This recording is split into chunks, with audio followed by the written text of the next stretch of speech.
Hi guys! Welcome to my vlog! For today's video nga guys ay 7 AM pa lang ng umaga dito at pataas pa lamang yung sikat ng araw. At ngayong araw nga pala guys ay maaga nga daw darating yung amo naming lalaki. At pagkatapos nga umalis ng aming estudyante ay umakyat na rin kami at nagumpisa na rin sa paglinis. Kaya agad kaming naglinis ng aking kasama dito sa kanilang silid. At itong video ko na to guys ay nakaraang araw pa nga ito. At dahil hindi tayo makapag-edit ng ating vlog dahil yung alaga natin ay nandito sa bahay. At ngayon nga guys, yung panahon ngayon ay mahirap na nga tayong magpatuyo ng ating mga damit. Kaya yan, inilabas ko ang aking sampayan dahil marami pang nakaabang ng mga sampayan. Lalo na ngayon darating yung amo kong lalaki, maraming labahin. Fast forward nga tayo guys. Yan guys, yung nakikita nyong prutas, ang tawag po dyan ay pomegranate or granada po, yung tinatawag ko dyan. Kasi para po talaga siyang bomba, no? So, ang gagawin nga pala ng kasama ko dito ay gagawa siya ng juice dahil sabay-sabay sila ngayong araw kakain sa table.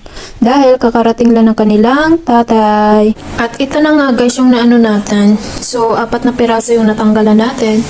Then, naghiwalay din ako ng para sa amo kong lalaki. So, ayan. Ito yung gagawing juice. So, marami na yan siya guys. 3 piraso. Then, ito 1 piraso. So, ayan. So, ang oras natin ngayon guys ay alas 10 na dito ng umaga. So, ngayong umaga nga pala guys ay dumating na yung amo kong lalaki. So, ito yung dala niyang travel, hindi pa nabuksan dahil umakyat agad siya sa taas. Siguro matutulog dahil siguro maaga yung flight niya kanina. Then, ayun yung mga pasalubong niya para sa mga anak niya at asawa. At syempre, mamaya ko na rin i-reveal yung pasalubong niya sa amin. So, ayun, naka-ready na yung at ito na nga yung sinasabi kong pasalubong.